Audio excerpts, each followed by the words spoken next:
yeah, in very good shape. Okay, Melini, likewise, we're going to put you in the team secret room and take Puppy out and put him on here. What do you do? I think one thing that they share in similar with EG is that they tend to draft a lot of late game, and I'm very surprised that they only went with the SF and the Viper that didn't scale too well. So just draft a lineup that scales well. They're good players all game. They don't really have a weakness in their timing, except the first few minutes, I would say.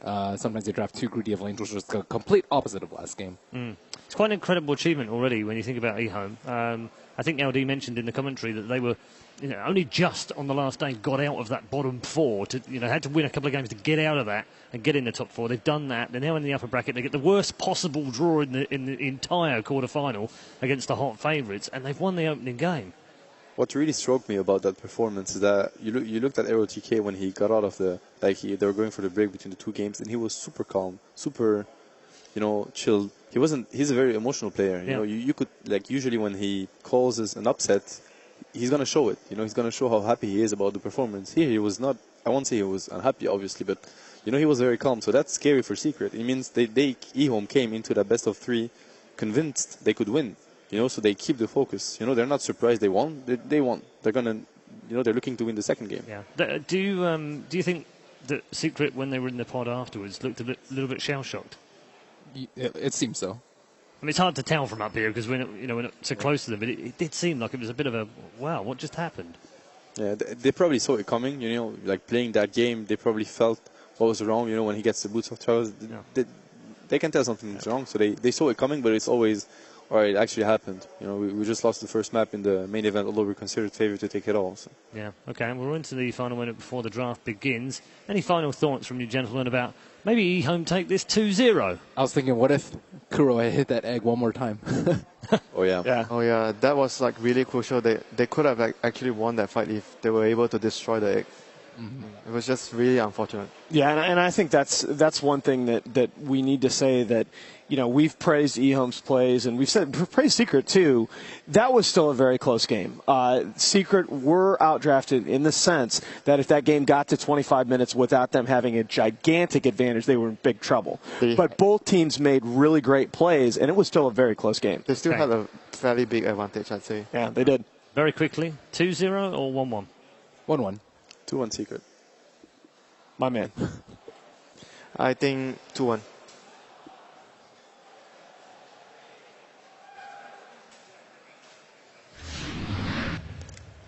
Team Secret versus eHome. The one and only, it says on their logo. Well, they've got one. They need two, though, to go through to the semi-finals and reach the top six for a guaranteed prize pot of $1.2 million. And that's a minimum. We're into the draft for Game 2 between eHome and TC.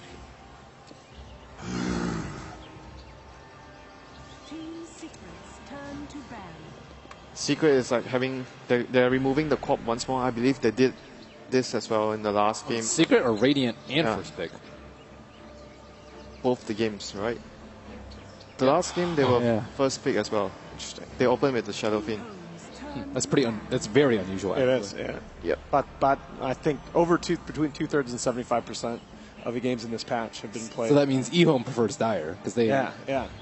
So now the Winter River ban is very smart, obviously, because they're going to force eHome either to remove the Shadow Fiend and give them something else, so the Gyro or whatever they want to grab, or take the Shadow Fiend themselves. I mean, no, it's not going to happen. They're going to first pick SF and they won't have Winter River, and it was eHome's main answer to it, apparently. I wouldn't be surprised they first pick SF again. Yeah. So it was a good play from S4, with the ban pick, mind game. eHome probably have something up their sleeves, if they let it through and they decided to ban the Naga, or maybe they just got caught off guard, which could also happen. Could be a Gyro plus Dazzle this time out. No. Oh, wow. Okay. Team fight again, so they are very team fight centric focus once more with their heroes.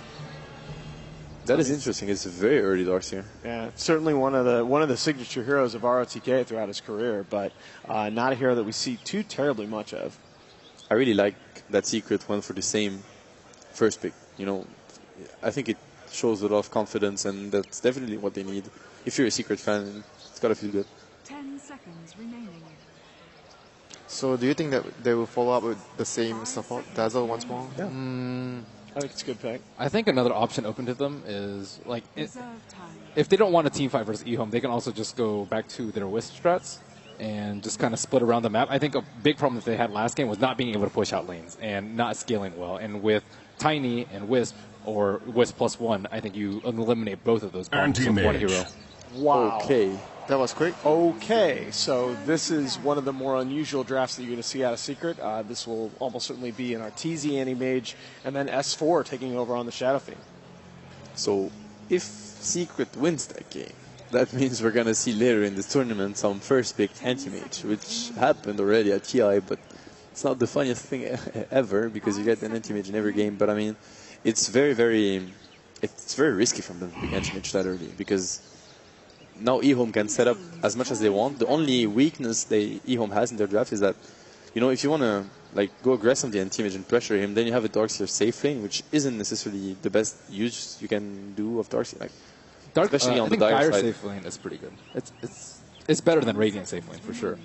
Yeah, definitely. You're gonna farm the camps as well, but I don't feel like Darkseer is one of those heroes that's really good at safe laning. No. Now, if you're picking Darkseer, to me, you want him solo against a dual laner, Charlie. Yeah, you want him to pressure a bit. It's hard to say. That anti-mage pick probably surprised eHome. Like, you must be surprised by this. It's very, very uncommon. 5 seconds remaining.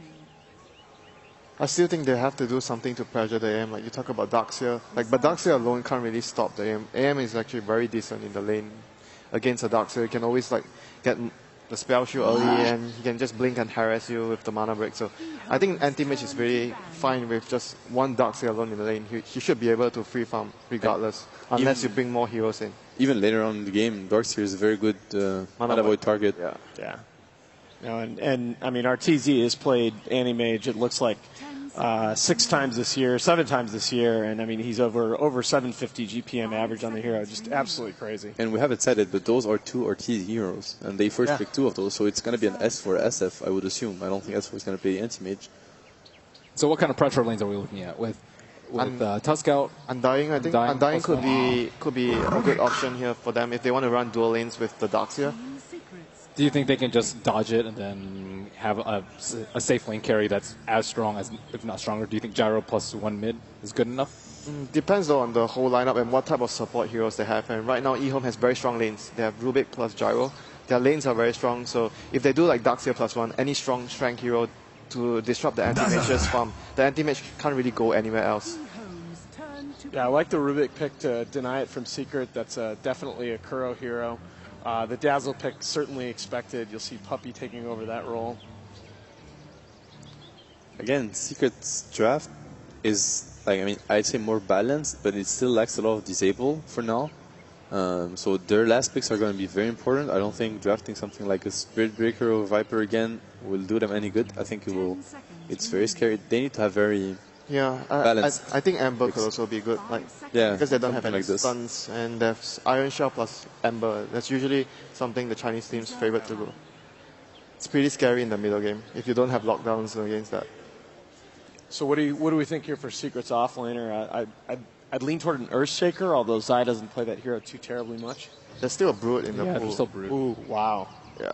But there's Darkseer on eHome side, which sort of discourages the Brood mana pick most of the time. Especially also if you pick Brood AM, although it can be good later on in the game, you're kind of forcing your opponent to go aggressive when you have an AM. You're basically, hurting your AM. I mean, they do have the combination of the Dazzle plus the Brood, which Templar is very Assassin. strong. So they might be still thinking about setting up for the Brood, but eHome definitely has answers for the Brood. TA, so they're looking to pressure the SF. I think in that game, if eHome manages to destroy SF somehow or really shut him down in the early phase, they're gonna do really good because first, they're gonna be able to pressure way more because AM is not gonna come online before minimum 20-25 minutes. And they don't have to worry about taking the game late. Yeah, exactly. And also SF is gonna be looking to farm jungle because that's gonna be the only, SF is gonna take the safe farm, and that's usually what AM wants to do. So it's gonna make it really hard for Secret to, balance their farming. Yeah. So CTY's last game on TA was 12-2-11 at Mars TV against Empire, and that was against a Tiny Wisp from Empire. So very strong numbers on them here. This pick will determine more or less what Secret wants to do. I feel like it could be really hard to distributing the farm equally between the Shadow Fiend and the AM, and I would say Shadow Fiend would more or less might have to take a sacrifice, like he takes less priority and given more to the anti-mage, depending on how the game goes for them. I still feel like you've got to have some kind of AoE control for your offlaner.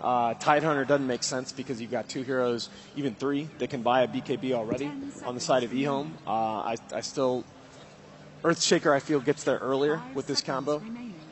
I think Shaker is a pretty good pick indeed.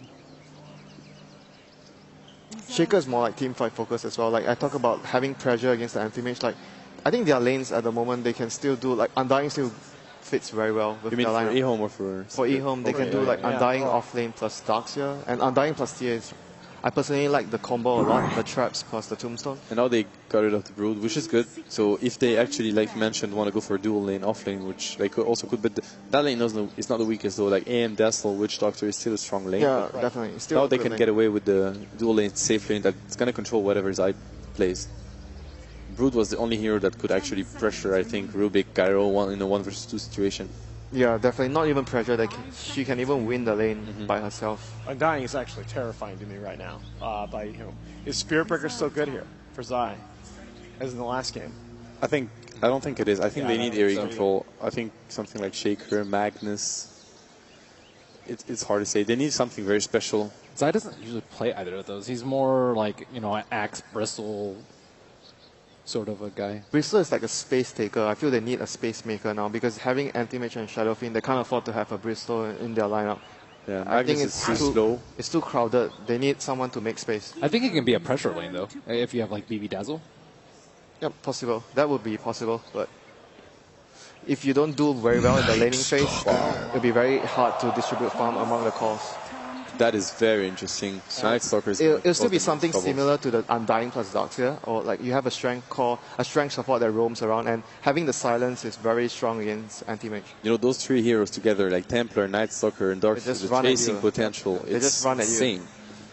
This is very scary. When you're playing a poor Dazzle, in the middle of that, you have like Darkseer running at you, Night Stalker running at you, and Templar. And you can't see anything. How do you position yourself? Yeah, and Witch Doctor and Dazzle is very vulnerable towards the Night Stalker this game. This is going to be very scary if they can actually pull it off. I mean, if they get the 4-position Night Stalker with early eggs, it's just so devastating. I mean, it's not even that, Gyro, the mid-game damage output alone. The Darkseer can go jungle and leave the lane towards the Night Stalker, so they have like some form of synergy as well between the lineup where Night Stalker would have a lane to go to and I have to have say, experience. to me, that is again a flawless draft from RTK. It's very balanced. It makes a lot of sense. There's a lot of synergy. Yep. It's very good early game, late game. They have strong lanes. The last pick is very difficult here for Secret. It's quite impressive. 5 seconds remaining. They're down to 3 seconds. Goodness gracious. And they used, I mean, that's really what they needed. They needed area control, and they needed a bit of pressure in the lane, but it's not going to be an easy game for Zai's Axe, for sure. Right. Okay, thank you very much. And we are heading into our second game of our second series of the day. The last quarterfinal of the upper bracket. Is it about to come to a premature end for Team Secret? We're about to find out. Let's go back to the commentary team. Ladies and gentlemen, welcome back. We're live here at Key Arena. I'm LD. I'm joined to my right by Blitz. Blitz, a lot we want to talk about here as the draft concludes. eHome, very balanced, very versatile, leading 1-0 against Secret. I do want to follow up on what the analyst talked about, which was that eHome prefers the Dire. That is true, but they not only prefer the Dire, they prefer it over first pick. They actually had selection in this game, and they still go Dire.